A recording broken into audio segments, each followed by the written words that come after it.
You know just what you do to me. Alors, je n'ai pas le même lien avec mon fils et ma fille alors que je leur propose la même éducation. Est-ce que c'est normal?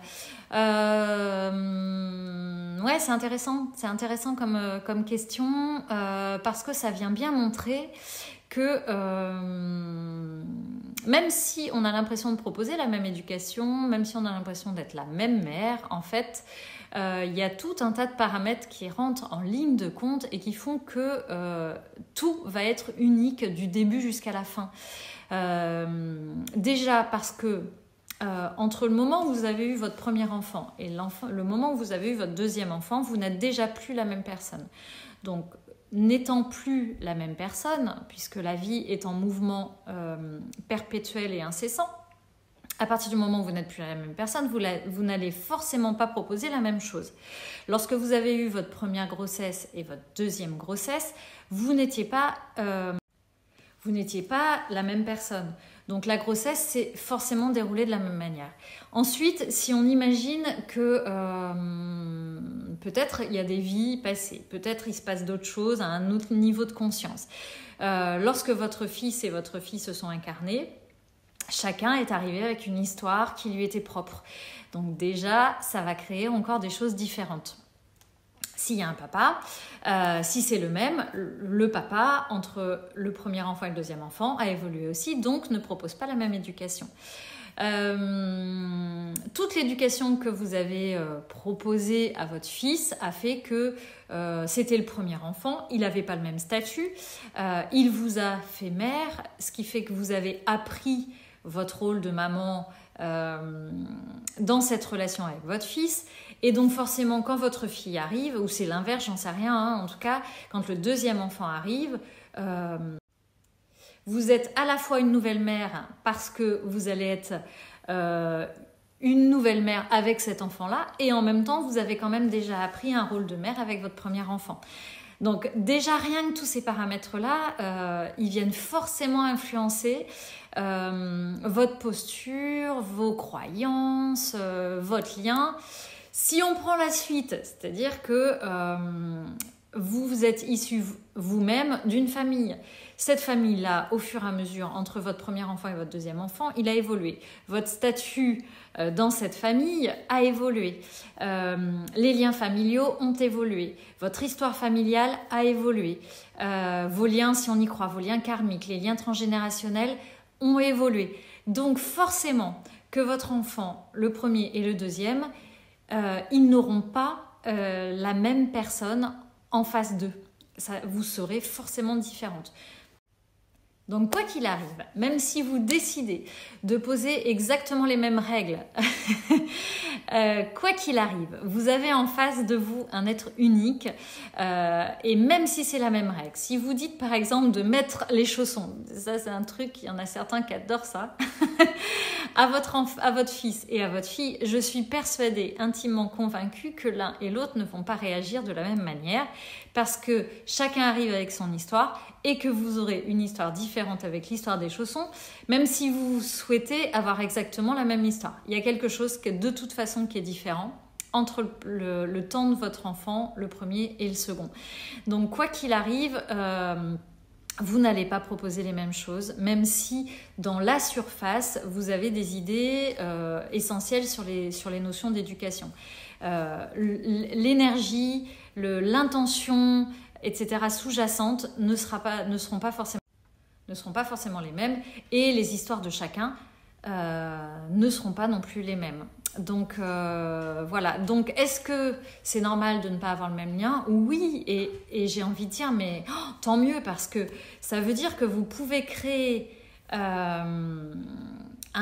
une relation, un lien qui va être totalement unique avec votre premier enfant et totalement unique avec votre deuxième. Donc il n'y a même pas de comparaison possible parce que l'histoire que vous êtes en train d'écrire avec chacun de vos enfants est unique, n'a jamais existé auparavant et ne réexistera jamais avec quelqu'un d'autre.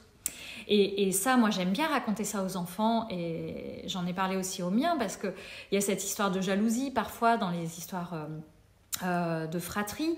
Et puis il y a cette idée que peut-être il y en a un qu'on aimerait plus que l'autre, etc. Ce qui, dans certaines familles, arrive. Hein, ça arrive qu'on ait l'impression d'avoir plus d'affinité avec l'un qu'avec l'autre.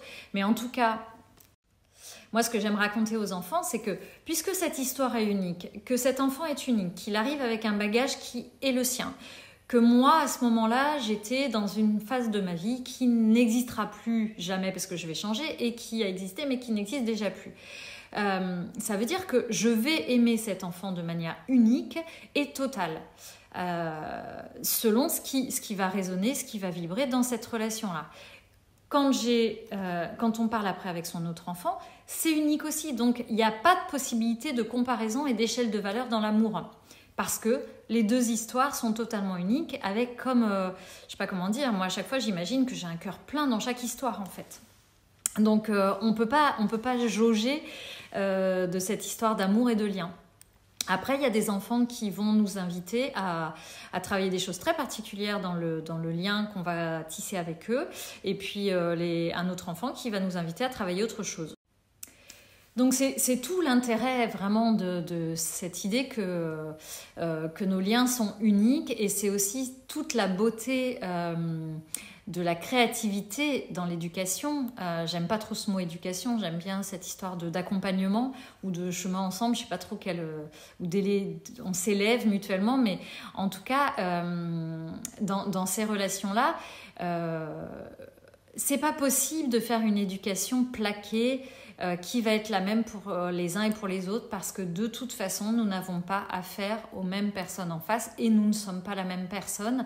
Si vraiment on veut être totalement vrai avec soi, totalement dans notre responsabilité, dans notre conscience, dans notre vérité, dans notre justesse, on ne peut pas être pareil avec tous nos enfants. C'est pas possible. Et c'est ça l'intérêt, parce que c'est à ce moment-là que vous diffusez dans votre éducation vraiment beaucoup de créativité, beaucoup de mouvement, beaucoup de renouveau, beaucoup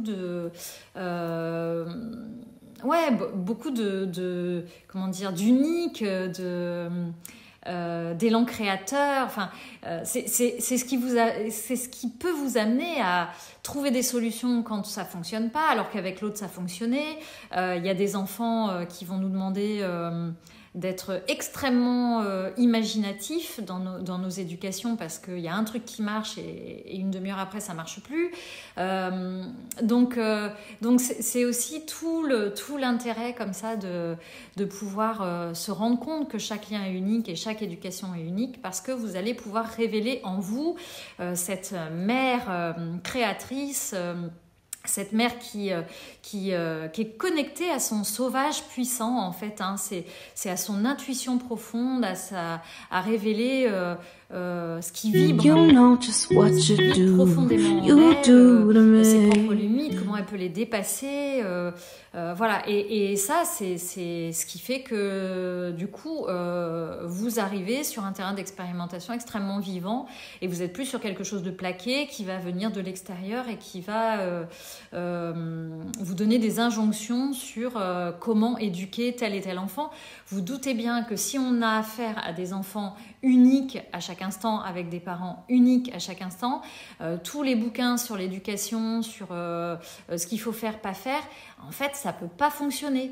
Alors ça peut donner des indicateurs, ça peut donner des pistes, ça peut donner des idées, ça peut nous révéler des choses, ça peut mettre en lumière des compréhensions, mais la meilleure éducation possible, ou en tout cas celle qui va résonner le plus, c'est celle qui va être en lien avec vous et avec votre enfant, et qui va se créer dans l'instant.